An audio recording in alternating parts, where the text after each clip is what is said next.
We welcome you to Indianapolis, Indiana, and Thunder playoff postgame, Game 3 of the finals between the Thunder and the Pacers in the books. The final score, 116-107, and the Pacers now lead this series 2-1. As we welcome you back inside of Gainbridge Fieldhouse. Very stacked house here in this building tonight. Still a lot of activity on the floor as the Pacers walk away victorious in this game. Alongside Royce Young, I am Paris Lawson. And Royce, we know that the Indiana Pacers were going to come in. They were going to come in with a lot of juice, a lot of aggression offensively, and that's what we saw, particularly in the second quarter of this game, because the Thunder got out to a really strong start, built up a little bit of that lead in the first quarter, but the Pacers with a whole lot of offense that started in that second quarter. Yeah, I think if you could kind of draw up the plan, the Thunder's first quarter went pretty much according to it, having an 8-point lead, controlling it throughout. Indiana had a few good moments in that first quarter, but the Thunder did a great job of responding throughout. And really what this game kind of came down to, Paris, even as you kind of play it out, the great flurry at the end of the third quarter, the great 2-for-1 that the Thunder were able to execute, and Dub hits the three to build a 5-point lead there. And it really feels like Oklahoma City had kind of asserted itself in the game, and then just kind of an uncharacteristic fourth quarter. Really, the Pacers kind of flipped the script on the Thunder. They won the possession battle, which is not something we often see from the Thunder point of view. And, you know, it's just one of those sort of games where Oklahoma City just made some uncharacteristic turnovers. Getting the ball in bounds was a problem at times, and you just can't be giving away easy points like that. Yeah, this is typically something we see from Oklahoma City. 19 turnovers for OKC. That translated into 21 points for Indiana, and that's how they want to play, right? They want to get out and run. That speed, that tempo that they play with offensively, that's the fuel to their fire, and it led to a lot of really good looks for Indiana. The Thunder, to their credit, kept this game within arm's distance. They went into halftime only trailing, it was only a 4-point game, and the Thunder did a really good job just trying to keep this within arm's distance. Great three-pointers from Lou Dort. We saw great moments from Shai Gilgeous-Alexander and J-Dub just to keep this game from getting out of control, because Indiana certainly had it going. Yeah, I mean, again, this is what you'd expect from a team coming to their home floor. First time that they've hosted an NBA Finals game in 25 years. So this building was fired up. The players were fired up. Tyrese Halliburton was magnificent throughout the game, hit some really timely shots himself. And just the Pacers did a lot of what they've done so well throughout this postseason, where they were hard to stop. And the Thunder, you know, again, coming out of halftime, you mentioned just kind of keeping it close in that second quarter. It was a sloppy second quarter for the Thunder. But again, couldn't draw up a start to the third quarter any better. 4 consecutive stops, 4 buckets for the Thunder. Again, OKC got control of the game a little bit right there, but just these kind of bad sequences that just did not go Oklahoma City's way. Again, some of the turnover issues and just not really executing. You know, Indiana played with a ton of physicality on SGA tonight. Andrew Nembhard was all over them the entire game and really made the Thunder getting into their offense a little bit more of a stress test. And the Thunder just weren't able to really kind of get into moving the ball all that much just because of the force and physicality that Indiana played with on defense. Yeah, you could tell from the very outset of this game that physicality and pressure were going to be top of mind, big priorities for Indiana, particularly on Shai Gilgeous-Alexander. You saw Andrew Nembhard just an opening possession just glued to Shai Gilgeous-Alexander. As you look at how this game unfolded, Royce, and you look at how Indiana played particularly defensively, what other things kind of stand out in terms of maybe adjustments that they made coming into Game 3? Well, I mean, you know, they're known for their pickup points. They pick up higher on the floor than anybody in the NBA does, so it's not necessarily any different. I think that they played with a little bit more aggressiveness on it. They fought over screens very, very well throughout the game. And again, the Thunder just kind of weren't able to get into a rhythm offensively. There was a lot more blitzing on the defensive end and really kind of stretching the Thunder's pick and rolls out, so the Thunder couldn't get a lot of that side-to-side action. Yeah, a little bit of a chess match going on between these two coaches in these finals. Let's get you over to the press conference room now so we can hear from one of those coaches, Mark Daigneault, at the press conference. Turnovers, and then I guess where did you feel Indy gained the upper hand down the stretch? I mean, the turnovers were uncharacteristic. Obviously, we're usually pretty clean there. I give them credit. I thought they played really well. They played with great energy. They were physical. They pressured. They sustained it for much of the 48. I thought we did some good things. I mean, we got off to a really good start and then got off to a really good start in the third. We really controlled the first and third quarters and had a really hard time in the second and the fourth. So we'll watch it. You know, it wasn't all bad, but we definitely have to play, you know, our style and impose our will for more of the 48 minutes if we want to come on the road and get a win. Second row on the left.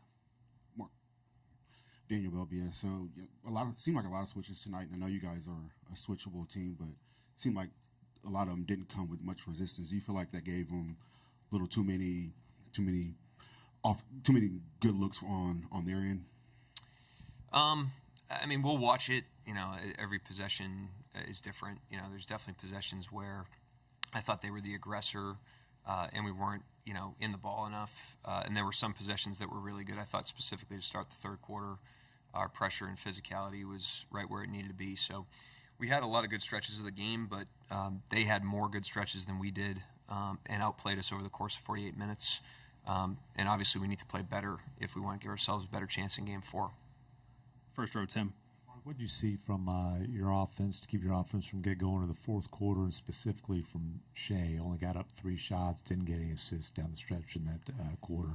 Yeah, I mean, they really outplayed us in the fourth. Give them credit. I thought we were in really good shape coming out of the third quarter. We had a 5-point lead, and kind of weathered the storm of the second quarter. That was a rough quarter, and we were only down whatever we were at halftime, 4 or 6, and we got control of the game coming out of the third. And then in the fourth quarter, I just thought they really outplayed us on both ends. I thought they were in character in terms of their physicality, their pressure on defense, and then they were in character in terms of their pace on offense, and they just stacked way more, quality possessions in the fourth quarter than we did. First row here on the right. Mark, Jenna Carlson with the Oklahoman.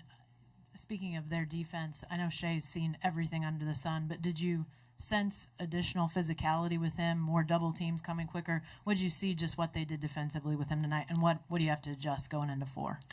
I didn't think they really changed their schemes very much. I just thought they were sharper, like I said, with the physicality and the pressure, and their physicality was stronger than our force in a lot of those possessions. Not all of them. Obviously we had really good stretches of the game, but not enough good stretches of the game to stack up to a win on the road.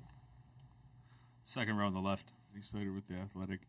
You don't often see, a stolen inbound in the NBA, and I think McConnell got you at least 3 times for just catch layups.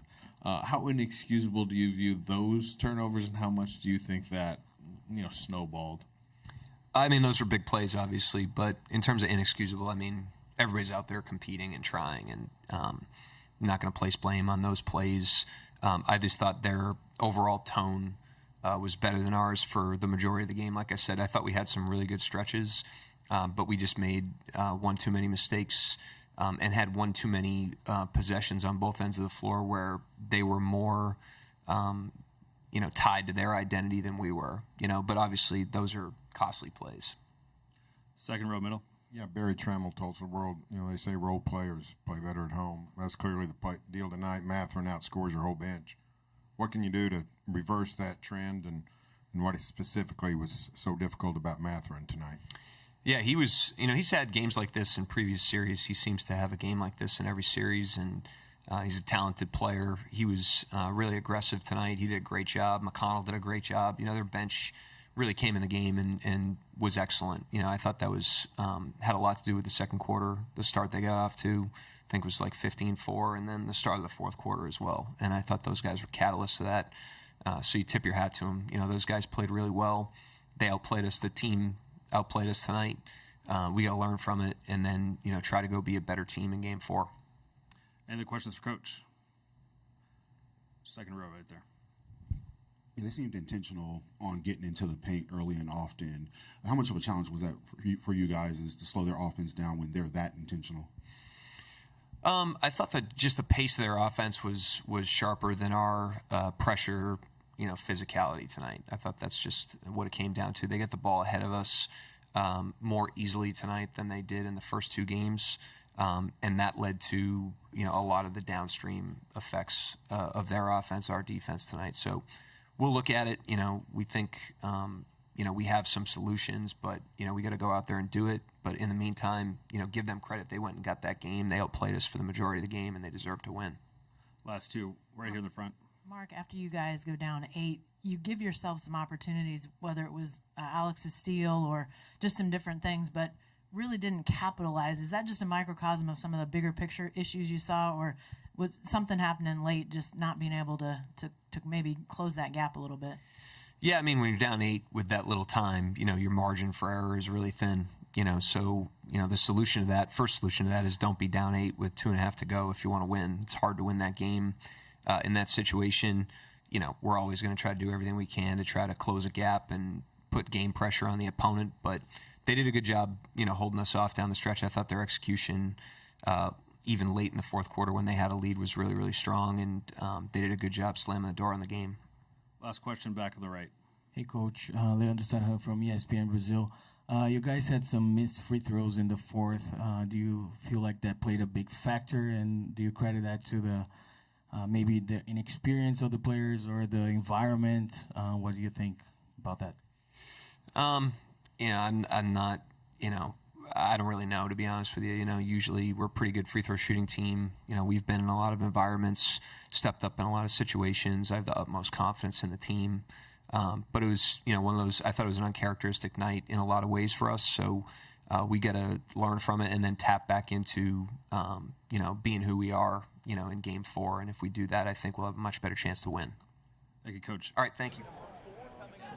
Yeah, Coach Daigneault kind of laying out the contributing factors to what we saw in this game here tonight for Oklahoma City. You got to give credit to Indiana. They were the aggressors. And to Coach Daigneault's point, they just played a lot sharper in the schemes that we've seen them play throughout the course of this series in terms of the physicality and the pace that they played with offensively. Yeah, and again, tonight it was the second and the fourth quarters where Indiana outplayed the Thunder in those two critical parts of the game because, again, the Thunder got control of the game going into that fourth quarter, and you really kind of felt like it was classic Thunder. And, a defensive lockdown was maybe on its way, and the Thunder were going to ride that to a big-time win. But, again, look, this Indiana Pacers team deserves a lot of credit. They've gone through the whole postseason playing this way. The Thunder came here to Indianapolis wanting to win both games, of course, but at the end of the day, what you really want is at least a split, and that's still very much on the table to get back to Oklahoma City in a 2-2 situation because it feels very similar to that Denver series in a lot of different ways. Yep. I don't know if everybody's got the heart for 7 games again, but that might be what it takes. Well, you got to lock in because the Thunder, as you heard from Coach Daigneault, going to go back, going to watch this film and get ready for Friday right back inside of this building. All right, we're going to take a quick break here on Thunder Playoff Postgame. When we come back, we'll hear from News 9's own Steve McGehee here in Gainbridge Fieldhouse. Hey, have you heard what's happening at Mathis Home? Get new lower prices all summer long with price drop alerts all over the store. They have all the latest looks at unbeatable prices. Like this big sofa with curved arms and 5 plush throw pillows. They dropped the price to just $5.99. That's an incredible value. And with their huge selection, you're sure to find the style that's just right for you. In stock with fast, free delivery. Look for price drop alert tags and save now at your furniture superstore, Mathis Home. Leadership starts at home. That's why Ford is from America, for America. And with a lineup of our most popular Ford trucks and SUVs, we're for Oklahoma too. Including F-150, Bronco, and Expedition. That's our leadership lineup. Right now, get employee pricing. You pay what we pay. Ford, from America, for America. At your best in Oklahoma Ford dealers. Proud truck partner of the Oklahoma City Thunder. Riverwind is bringing the heat this June at OKC's favorite casino. So get the party started with the hottest jackpots in town. Book a stay at our hotel for a weekend of fun with friends. Win like an all-star on your go-to games. Grab a bite and a bev at one of our fabulous eateries. Go for gold with your wild card and play for your chance at $80,000 in our Sunshine Riches giveaway. For the best summer yet and unforgettable good times, make it Riverwind. Back in downtown Indianapolis and here inside of Gainbridge Fieldhouse, this was the site for Game 3 of the NBA Finals. The Indiana Pacers walking away with this one, 116-107, and now have the series lead 2-1 over the Thunder. And as we join you now, joining us here on the set is News 9's own Steve McGehee. And Steve, looking at this game, the Thunder got out to such a strong start. The Pacers, they flurried in that second quarter. What did you see kind of shift between that first and second quarter for OKC? The second quarter outscored them 40-28. I thought that was one of the difference makers in this ball game. But Indiana, they were the aggressive after that first quarter. Thunder had led by 6, and this was Indiana's obviously best game of the series so far. Halliburton as well. I didn't have Ben Mathurin scoring 27 points off the bench. He was their Aaron Wiggins from Game 2. He was their Aaron Wiggins in Game 3 tonight for them as well. But the turnovers, the inbound pass turnovers, that is not Oklahoma City Thunder basketball. They will clean that up at practice tomorrow. Look that on tape. But I thought Indiana would win Game 3, and I thought Oklahoma City will win Game 4. That's how I looked at this. So it didn't surprise me at all that Indiana won the game. It looked like the Thunder were kind of in control there. I love that J-Dub, Chet was in the corner. Indiana falls asleep, and then Dub hits him for the dunk. I thought at that point, I'm like, okay, this may be their night to win one here in Game 3. But it's imperative they win Game 4. I think they can. They're going to cut down on the turnovers. I doubt Mathurin has 27 points. We'll see what happens. Mark does a great job. Indiana hasn't lost back-to-back games in the playoffs, and same goes for the Oklahoma City Thunder. We'll see if that holds true on Friday. Steve, you mentioned that great kind of sequence there with the Thunder executing the 2-for-1 with Chet getting the and one dunk and then Dub hitting the 3, and it gave the Thunder a 5-point lead, and you kind of did feel like this is the Thunder doing what they often do. And then again, the script got flipped on them in the fourth quarter. Only 18 points for OKC in the fourth quarter. SGA wasn't really able to get into the flow of that fourth quarter. What do you see there, just kind of the way that they struggled to score in the fourth? Well, Indiana's defense just made it hard on Shea, I thought, for pretty much the whole game. So he had to really fight for all his points. They didn't make some shots down there. Lou missed a 3 that hit off the back rim, side rim. I mean, there were opportunities for them to get points on the board. The ball didn't go in. But Indiana, their transition offense, and the Thunder had a hard time stopping them with their transition defense, which is usually pretty good. But Indiana just, set the pace there in the fourth quarter, and Oklahoma City could not recover. Yeah, Steve, you obviously here inside of this building, it's the first NBA Finals game for the Pacers in 25 years, and you could kind of feel a lot of that energy. I have to imagine you feel like the Pacers kind of fed off of that in this game tonight. And I think that's going to help out Oklahoma City. Now they've been through this for 48 minutes. They know what it's like. They know what they have to do. I think that's going to help them out in game number 4. But, Indiana did what they were supposed to do. They used this huge crowd in their favor to their advantage, and I think that really helped them out in the fourth quarter. Again, mentioned it. It's hard not to see some of the similarities between this and the Denver series, especially with the way that game won. And I know that's kind of the optimistic viewpoint to take, but it was a very tough, tight Game 3, went to overtime in Denver, and then the Thunder were able to grind out a game in Game 4. What you mentioned the experience of just kind of getting to experience this. What can they draw on from maybe that series as well? They've been there in that situation before, down 2-1 in Denver, and they're all must-wins, but that was a must-win situation. You didn't want to go home down 3-1, and they got the job done. So they've been in this situation before. It feels like it's an Indiana punch, it's an Oklahoma City punch, it's an Indiana punch. Now it's Oklahoma City's turn to return the favor and get this back 2-2. In Oklahoma City. I'm a firm believer that Oklahoma City will win on Friday. So it's going to have to be a performance that's even worse than tonight. I just don't see that happen. Well, and we saw so many uncharacteristic things from Oklahoma City in this one, the turnovers, namely the big one. Did you see anything in particular from Indiana's defense that maybe kind of led to some of those turnovers for Oklahoma City in this game tonight? Well, the small point guard, TJ and McConnell. In the past, he's had some good games against the Thunder. He was a nuisance in that one, but it comes down to Mathurin. Mathurin set the tone, hitting all those shots coming off the bench. I think he had 12 points in the second quarter. Didn't even score in the first quarter. But, Thunder, they're going to look at the tape. I'm a firm believer that they're going to look at this, and now they're going to be the motivated basketball team to win Game 4. So, easier said than done in this place, but right now the Pacers have some momentum. But once again, Oklahoma City will be the one that's going to be motivated to win Game 4. You think it'll help just one day off this time around instead of this 2 days off kind of break? Yeah, that break between Game 2 and Game 3 felt like forever. So I don't know if that really hurt the Thunder or not. I always thought this was going to be a tough game for them to win. But now they've been in this situation now. They know what it sounds like. They know what it feels like. They know what it looks like.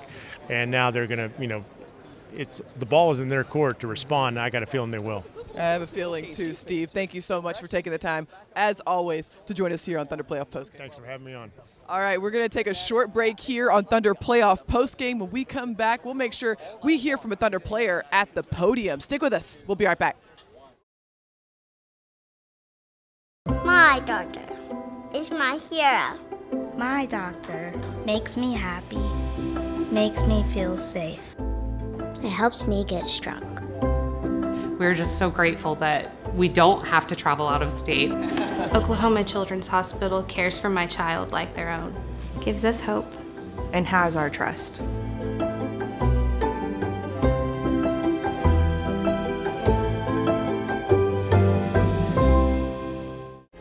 Last year, 35% of all auto accident deaths were rollovers.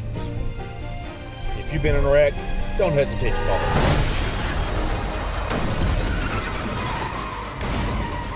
This is why you need our number in your phone. This could be you.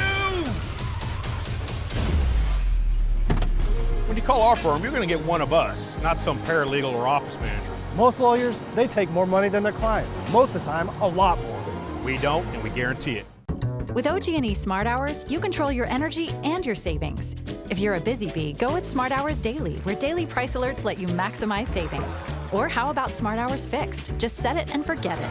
Night owl? Choose Smart Hours overnight. No matter which you choose, with Smart Hours, you control your energy and your savings. When you reduce your energy use between 2 and 7 p.m. this summer, you help the grid, the environment, and your wallet. But you have to sign up to save. So sign up now at oge.com/smarthours.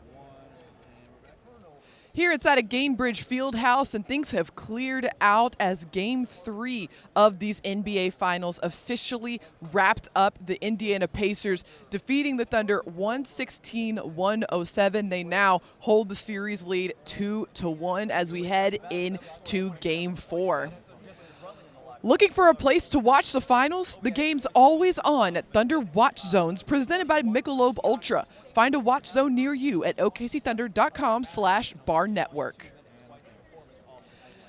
As we welcome you back inside, I'm Paris Lawson alongside the Thunder's very own Royce Young. And Royce, one guy who kind of stood out, especially to help the Thunder get out to that early lead, it was Chet Holmgren. Finished the game with a double-double, 20 and 10, 12 points in that first quarter. What did you see from him early on? Yeah, the Thunder were finding him. You know, that he was really kind of the release for a lot of that Indiana pressure with Chet rolling to the basket. I just love the aggressiveness and the force that Chet played with. You love when you see his size really kind of impact the game, and he was terrific inside the paint in the game and just really did a great job of just impacting it all over the place. And, of course, you know, as this series has gone along, you can see Chet's overall impact in the way that he can stretch a defense. Didn't shoot it well from three. Had a couple of good looks that I'm sure he'd like to get back in this one. But, you know, Chet, as we saw kind of throughout that series against the Timberwolves as well, he's somebody that tends to get better as the series goes along. I think that he's really good with getting some experience. I mean, we know this about him, Paris. He is as much of a film junkie as there is in the entire NBA. Basketball junkie. I mean, the guy absolutely inhales game film. So it's no surprise that he gets better. The more he experiences things, the more he sees things. And so that's, I think, one thing that we've seen from him. He didn't have a great game one, had a better game two. Yep. And even though he missed some shots in this one, had a better game three. I thought Chet was really effective tonight. And you could tell that he was coming out of the gates with a lot of confidence, really aggressive, looking for his opportunities there, and obviously finding them there in that first quarter. But what was also interesting was seeing the different lineups we saw in this game as well. We saw Jalen Williams, Will check into the game, get some rotation minutes in this one. And the Thunder, with so many pitches that they could throw, we saw a lot of different lineups out here in this game tonight that we hadn't seen throughout the series overall. Yeah, again, I mean, this is what, you know, both teams are trying to kind of solve each other throughout the series, and you're trying to look for little advantages that maybe you can kind of prey on. We saw a little more double big from the Thunder tonight. When Will came to the scorer's table, I thought for just like a brief second, are we going triple big right here? Triple big. Is this really a curveball that we're going to see? But no, it was just sticking with the double big. But you know, I think that it's been more effective as the series has gone along. There were some really good minutes for a stretch in the third quarter of the double big. So again, these are things that you kind of get a sense of, a feel of. You know, and one thing about the Thunder too, Paris, that we know so well is even like a guy like Kenrich Williams, who checked in briefly in this one.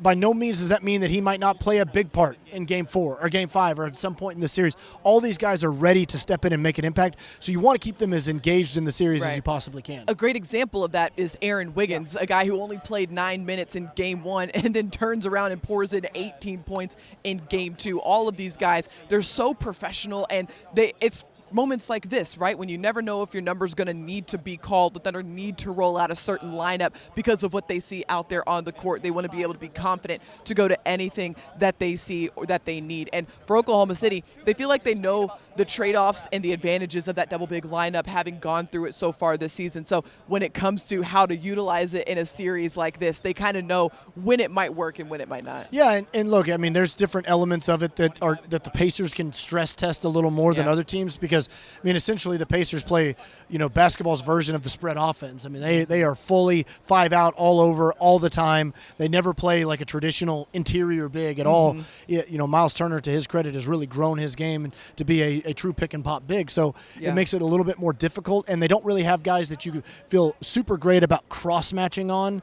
A lot of times with the double big, you can look at maybe a non-shooting player, whether that's a guard or a wing, and you can cross-match Chet to him or cross-match Hart to him, and the Pacers don't really allow you to do that. And so, but I think that the Thunder have seen some combinations out there where they feel a little more comfortable in doing it because, what we've seen from the double big is it's really good on the defensive end, but it's actually a lot better than people think on the offensive end as well. Offensive end as well because of Hart's passing and his screening ability. Yeah, there's so many different guys that you can go to, and all of these guys, they have versatility within their own game to be able to just unleash different things out there on the court. I want to turn the page a little bit and look at Indiana and what we saw from them in this game tonight. Obviously, Tyrese Halliburton with a pretty big game for Indiana, shot the ball particularly well in this game. This fly is trying to be the main character in this story tonight, just all over the place. But when you look at a guy like Tyrese Halliburton and what it takes to contain him in a series, just what goes into that? I mean, one of the things is that he's a threat from 30 feet. And anytime you're playing a player like that, there's so many guys like that in today's NBA. Steph Curry, Damian Lillard, go down the list. Trae Young, guys that really can stretch your defense out deep. So now all of a sudden Miles Turner's setting a screen 30 feet from the basket, and you feel like you got to hedge out there on it because he might come off that screen and knock down a shot. So that really makes it difficult. And Tyrese Halliburton, he's not like the most explosive player off the dribble, Paris, but he's very good at getting downhill into the paint. And when he does, one of the things that he's so good at is the jump pass. I mean, every coach tells you not to do it, but he does an incredible job of hanging for that extra split second and somehow finding somebody all over the court at the last possible seconds. And again, that can really break down a defense. And so, he's just a really, really smart offensive player, and he's hard to deal with all the different areas that he can really hurt you on the offensive end, especially when he's knocking down shots, because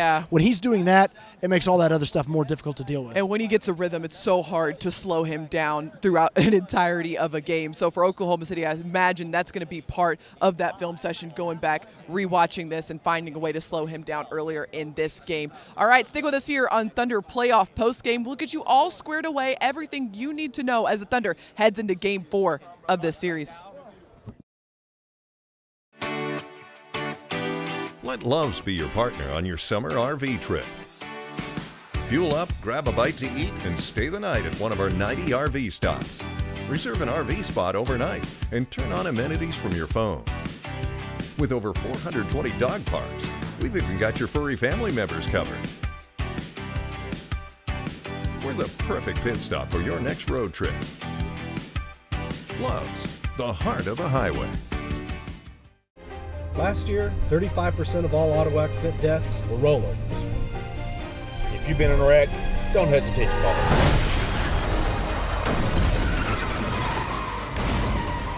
This is why you need our number in your phone. This could be you.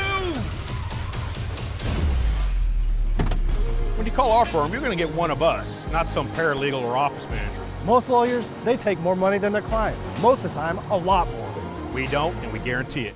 Experience the sweet, vibrant flavors of Mexico in every spoonful of Brahms' new fancy sundaes. Enjoy a cascade of fresh fruits on Brahms' Tarta de Fresa Crema Sundae. Indulge in creamy cinnamon-kissed ice cream with silky caramel on the Chongo's Zamorano Sundae.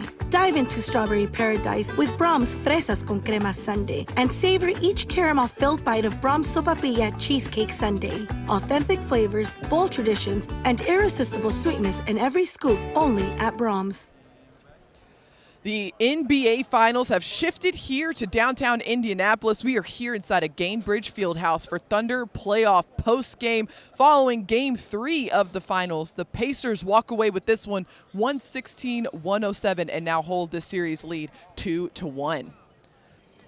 Fassler Hall is now Thunder Hall, your official Thunder watch party destination for the 2025 NBA Finals. Watch the Thunder on the big screen in Game 4 on Friday with giveaways, good food, and more. Check out okcthunder.com/thunderhall for more info.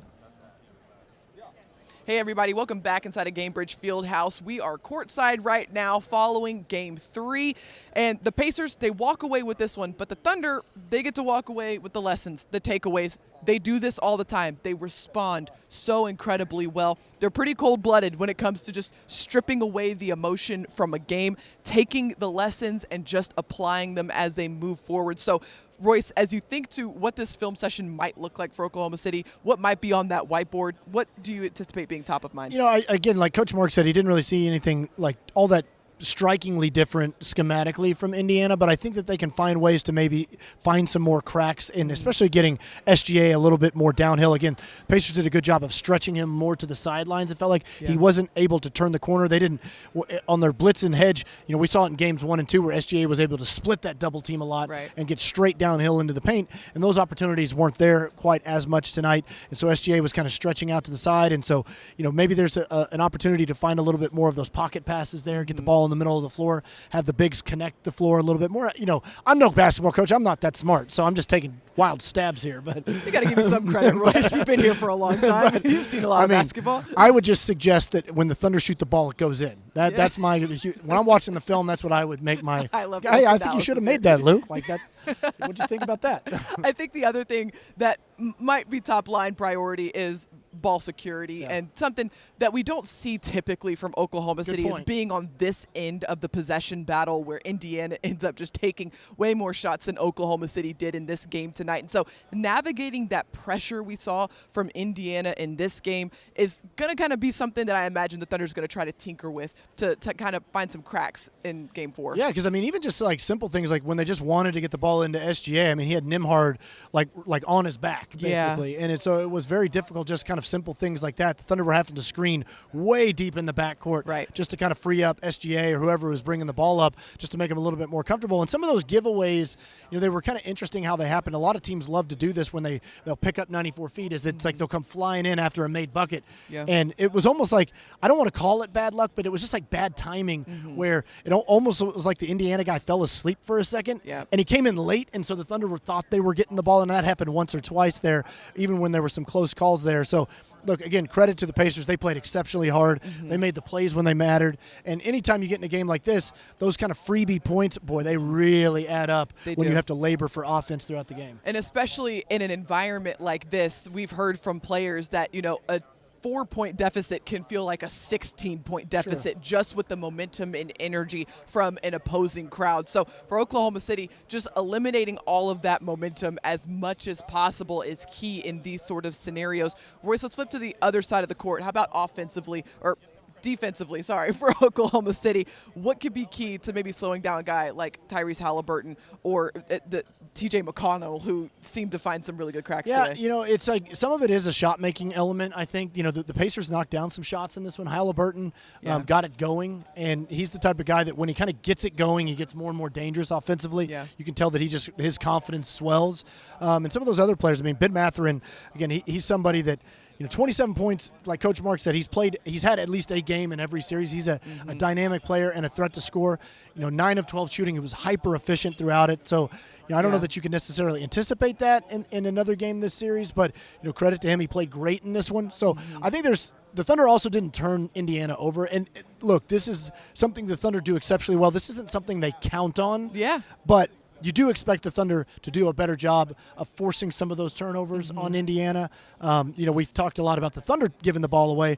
Pacers' ball security has been pretty good since that first half of Game 1. Well, that's something that they've been one of the best in the league at, is just taking care of the ball. So it's an interesting dynamic when these two teams match up. You have a team that causes all this disruption and a team that is known for taking care of the ball. So when these two teams clash, it leads to a pretty interesting battle on that side of the floor. All right, let's take a look at the upcoming schedule here. As we mentioned, Game 4 on Friday, just one day off in between Game 3 and Game 4, unlike the previous 2 games. And then Game 5 going to be back in Oklahoma City. That'll be on Monday at 7:30 p.m. And then if necessary, Game 6 back here in Indianapolis on Thursday, and then Game 7 back at home on Sunday at 7 p.m. if necessary. So for Oklahoma City, Royce, you mentioned it.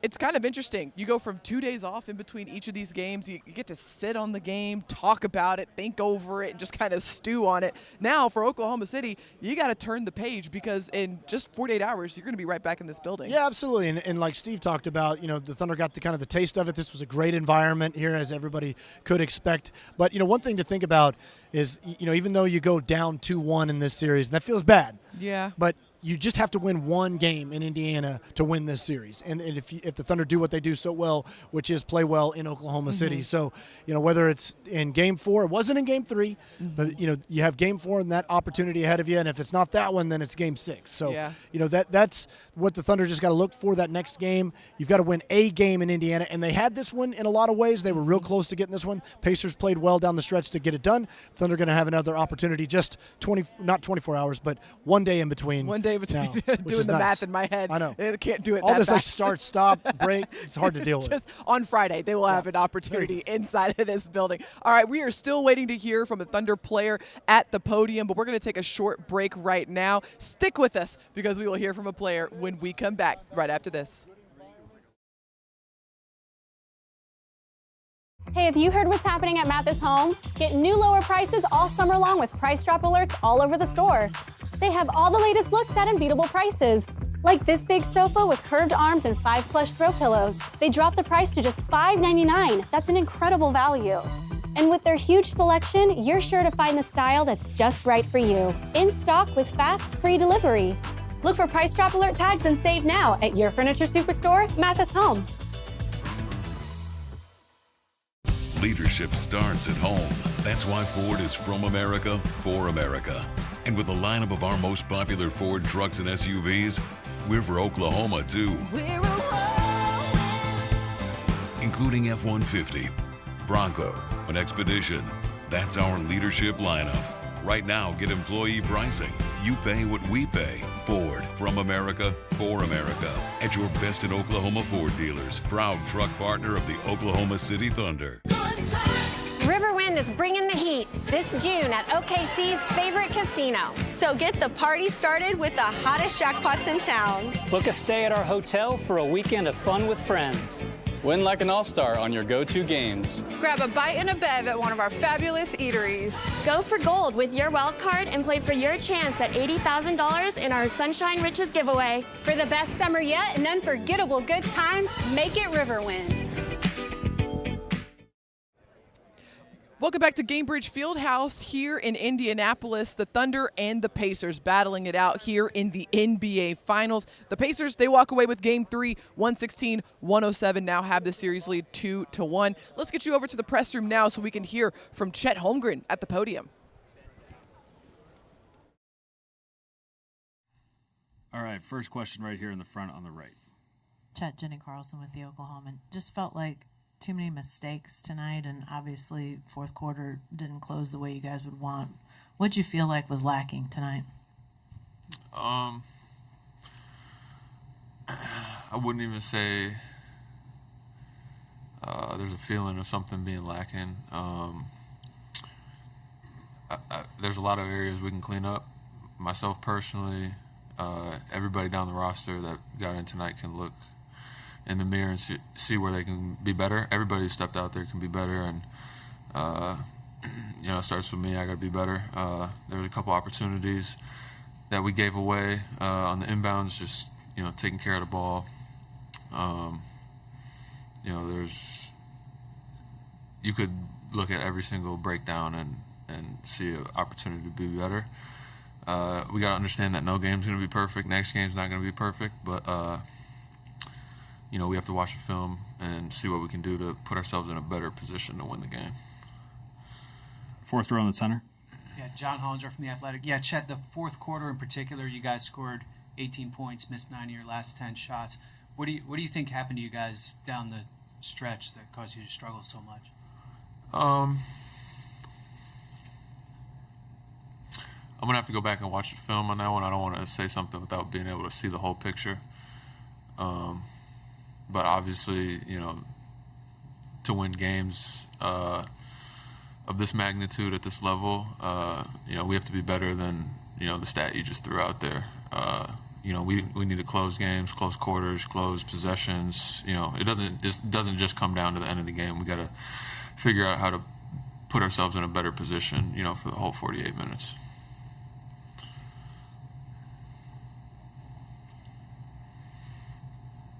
Second row here. Yeah, Chet, Barry Trammell, Tulsa World. You scored 13 in the first quarter, struggled after that. What was working so well for you in the first quarter, and what went awry after that? Yeah, I think, I was playing aggressive, but, I kind of got more to 2 feet when I got in the painted area, and then, the plays that didn't go my way, I felt like I got a little sped up at times, and, I got a little bit out of control in the paint, which is, again, another one of the areas where I need to clean up and be better for the next game. And I think there's more than just that. I got to, watch the film and improve. Fourth row on the right. Joel Lawrence with the Oklahoma. Chet, we just asked Alex in the locker room if this feels at all similar to the way the Denver series sort of unfolded, and he was just saying that this is probably more frustrating because it is the finals. I just wonder what's sort of the most frustrating part about the way these finals have unfolded, and do you feel there are similarities to the Denver series? I wouldn't say that now is the time for emotions to be thinking about how you're feeling, emotional this, emotional that. Like, you kind of have to cut that out and just kind of look at the substance of what it is. We have a great opportunity here. And, the great thing is we have another game coming up, Game 4, so we can't be thinking about frustration or anything, no matter how good it's going, how bad it's going. The focus can't be on your emotions. It has to be on, what we're trying to accomplish, task at hand. All right, thank you, Chet. Yeah, great maturity there from Chet Holmgren. Obviously a game that did not go his way, but going to remain level-headed and strip the emotion out of this game. You heard him there talk about how he felt like in the first quarter when he was getting the plays that he wanted, he was able to get to 2 feet in the paint. And the plays that didn't go his way, he felt like he might have gotten a little sped up, maybe gotten ahead of himself a little bit. So you see him starting to reflect on this game and what he could probably do better here in Game 4. That's something we saw kind of throughout the second half in this one, is where the ball was kind of coming back to Chet later in the shot clock.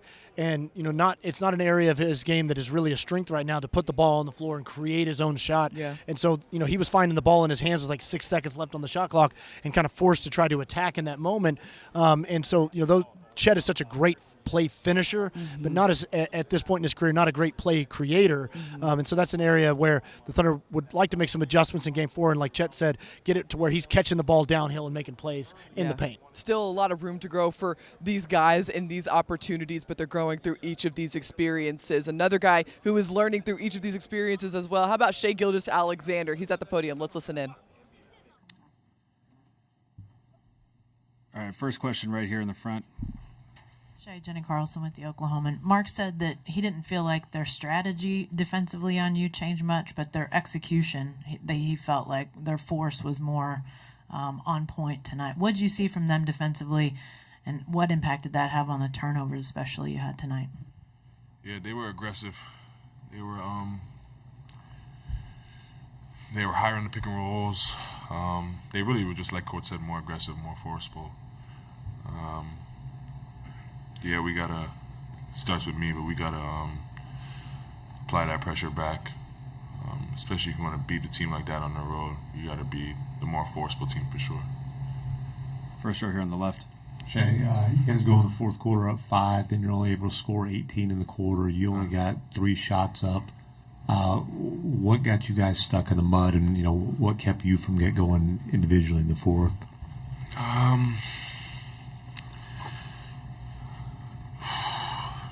It's hard to say.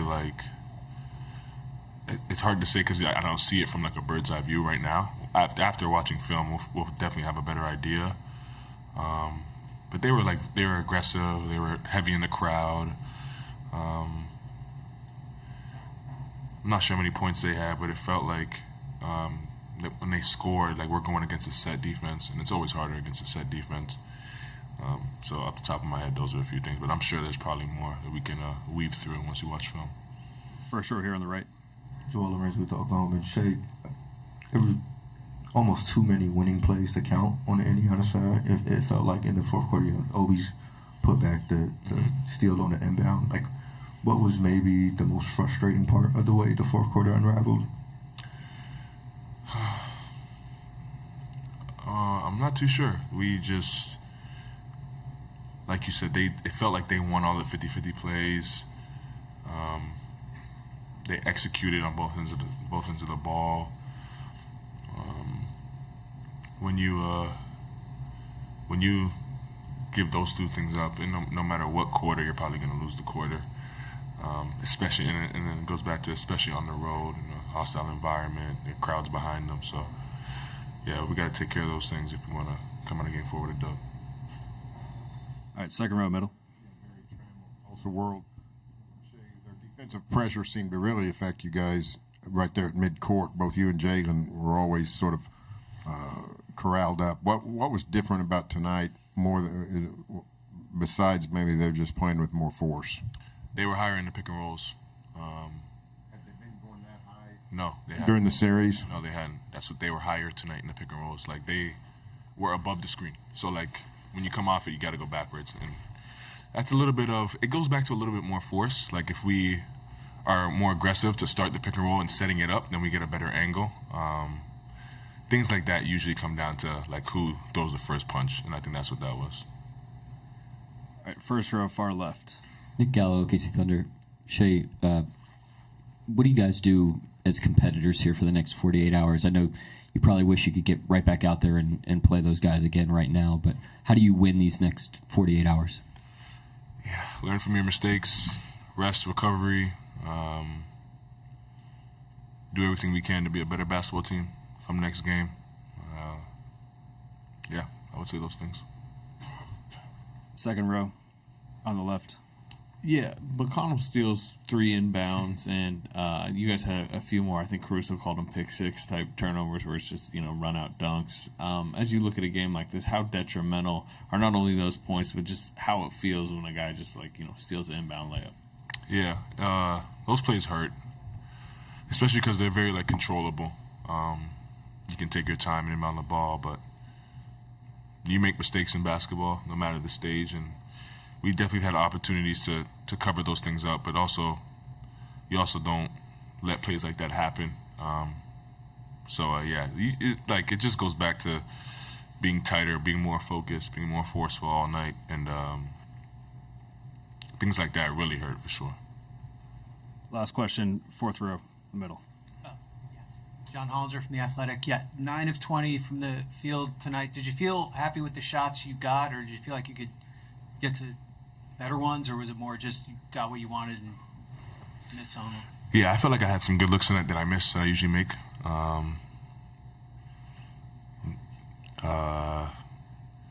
There's moments where I could have been a little bit more aggressive, I would say. But yeah, I watch film, clean everything up, and try to be better for this basketball team come next game. Thank you, Shay. Of course. Yeah, Shai Gilgeous-Alexander breaking this down a little bit for us here following Game 3. He mentioned one thing, Royce, that I want to get your perspective on.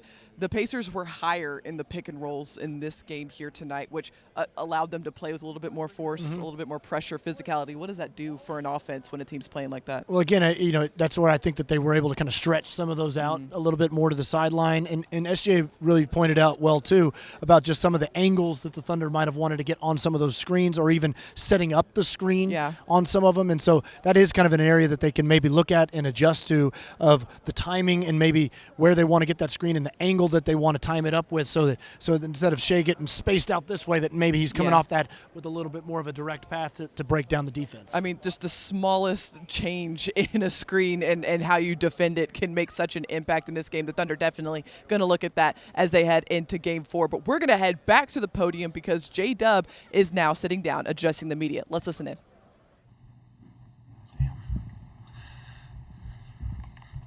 All right, first question here in the front on the right. Joel Lorenzi with the Oklahoma. Jalen, I believe it was 19 turnovers after it all. Just how would you sort of characterize those, and on the inbound steals from McConnell, like what did those plays sort of feel like? They sucked. Just bad, unforced turnovers. So those usually hurt you, especially like in these games where there's like such high stakes and it's going to be separated by, one or two possessions. Those are very controllable turnovers, and they resulted in points. So we had control of the game, and those turnovers are the ones where, like, they get back into it, they get the crowd into it. You know what I mean? So if we can cut those out, I think we'll be in good shape. But yeah, we had a lot of uncharacteristic turnovers that also led to touchdowns. So or points for everybody that doesn't know that reference. But that hurt us tonight for sure. First row, Jenny. Jalen, Mark said that, Jenny Carlson with the Oklahoma, Mark said that he didn't feel like defensively they changed philosophy, but attack and approach was more forceful. How do you counter that going into 4? You said them? Yeah. Yeah, they didn't change. They didn't change around too much. They just amped up their pressure, and being at home, you have that juice to do it. So we got to meet that same amount of force and exceed it. Sorry, Tim, right here. You hit that pull-up at the end of the third. Seemed like a huge shot at the time, put you guys up 5. What stands out to you about what went wrong after that? I missed a shot, and then I fouled, and they were right back in the game. That's been kind of the same thing. It's kind of like the thing I was talking about with the turnovers. Like, this team makes big runs, and like those little unforced errors are where, obviously, I can't control if I miss a shot or not. That's not really the issue. It's just more a foul, give up an and one. Now they're back within 2, and now that shot kind of means nothing. You know what I mean? So I think we just had a lot of unforced errors, and they capitalize on them because they're a good team. Third row on the right. Hi, Jalen. Mike Vorknoff with The Athletic. Most young teams, when they try to win a title for the first time, kind of have this inflection point or pivot moment for themselves. Now down 2-1 in this series, do you view that as that moment for you guys? And what do you think you can learn from the Denver series here? I mean, we've been in that exact same kind of predicament. This Game 3 was a better Game 3 than the ones we've had. So we'll take that and run with it. But, yeah, I mean, it's very pivotal. Obviously, you don't like being down in a series, but we have been here before, so we'll use that experience and work to get better from it. Any other questions for Jalen? Yeah, don't forget, the Thunder have been in this exact situation. If you think back to the Denver series, after Game 3, the Thunder were down 2-1, had to even that series back up. And the Thunder, one thing we know about them, they leave no lessons, no experiences on the table. And you heard J-Dub going to use that to help him in Game 4. And I hate to remind everybody, but that Game 4 was excruciatingly hard, too. That was a tough one. But this Thunder team showed you the kind of resilience and resolve they have, and then they did it again in Game 5 in that series. So, look, you can draw on those experiences, but that doesn't necessarily predict the future. The Thunder have to go out and they have to perform in Game 4. They got to make adjustments. They got to make improvements in that game. But also, I think you can take heart in the fact that this young team is uncommon in the way that they are able to get back to baseline, get back to zero, and respond in a lot of these situations where it feels like they've just taken a huge uppercut to the face. They had to do it in Game 2 as well. I mean, that was as gut punch of a loss as you could take in Game 1, and they were able to bounce back in Game 2. Yeah, and so the other thing, you don't have to wait as long to see Game 4 for Oklahoma City. This game is going to be on Friday, right back here in Indianapolis. But that wraps us up here in Gainbridge Fieldhouse. Thank you so much for tuning in and staying up late with us here in Game 3. What a game we had inside of this building, the NBA Finals. Once again, our final score, 116-107, with the series now 2-1 in favor of the Pacers. For Royce Young, I'm Paris Lawson. A reminder to join us for a complete breakdown and reaction following Game 4 on Friday from here in Indiana. Until then, good night from Gainbridge Fieldhouse in downtown Indianapolis.